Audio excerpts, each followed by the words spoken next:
What's going on, y'all? It's your boy PT.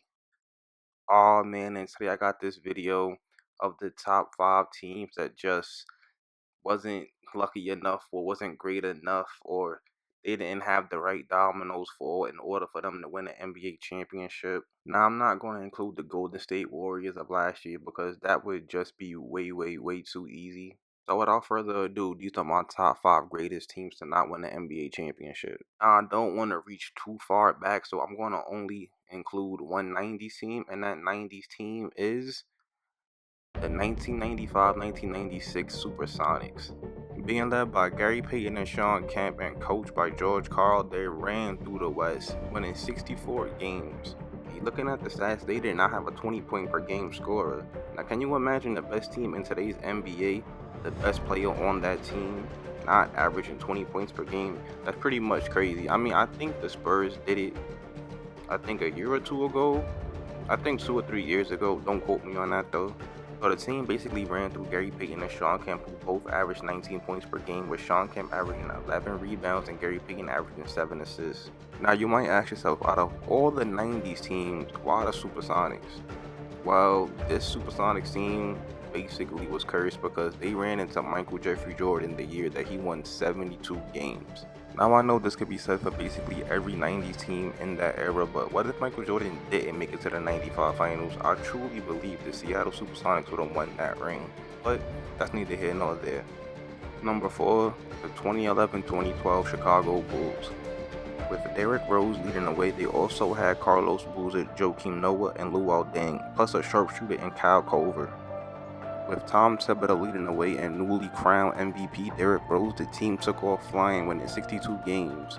It seemed like a foregone conclusion that the NBA Eastern Conference Finals would be the Miami Heat and Chicago Bulls, but the Bulls had to get there first.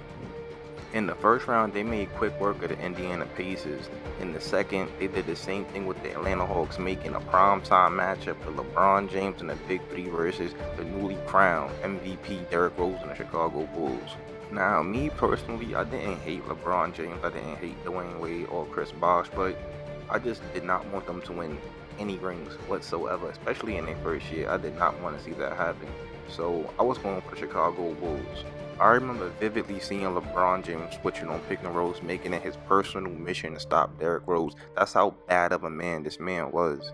But as fate would have it, the Miami Heat beat the Chicago Bulls 4-1, and the Chicago Bulls have not been to the conference finals since.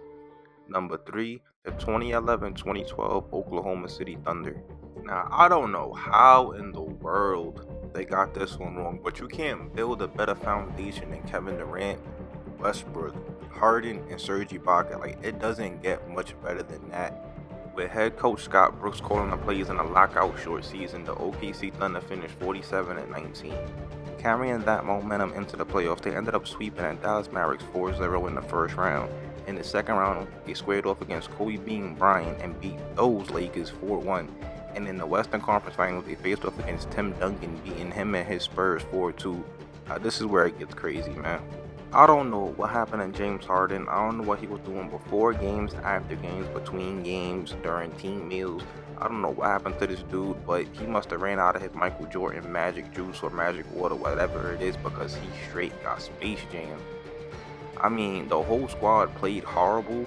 I wouldn't say horrible, but they didn't play up to their standards. But James Harden was the key factor coming off the bench, and he absolutely produced absolutely nothing. Kevin Durant coming off an MVP season and a scoring title, he played sparingly well. Russell Westbrook, like, this dude is a 6'3" Allen Iverson. He plays his heart out every single day, every single night. This dude is a beast, man. I remember he dropped, I think, 49 points, but that was the last time OKC even made it to the finals, and guess what? Everybody from that team was going besides Westbrook.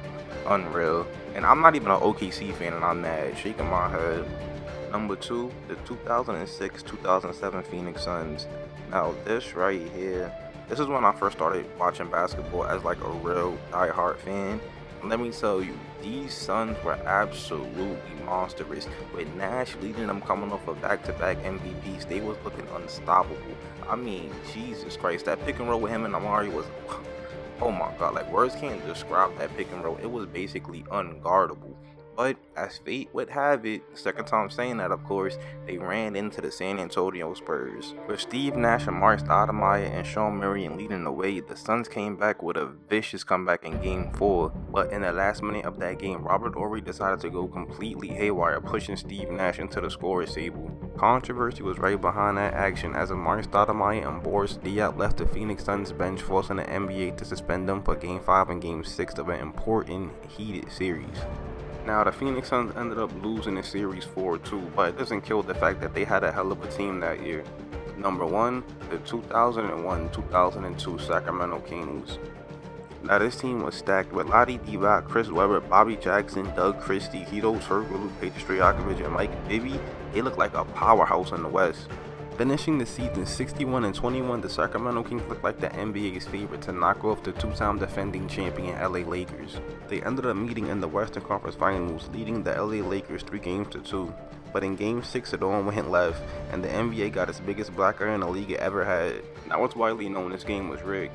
Even referee Tim Donaghy said it himself, saying the NBA wanted the Lakers to win. Shooting 27 free throws in the fourth quarter, the NBA broke the Kings' back and it cost them a chance at a ring, and the Kings were never the same again. And honestly, the NBA was never the same again either. The Sacramento Kings had a very good team that year, and they deserved to go to the NBA Finals, but I guess the NBA didn't see it that way.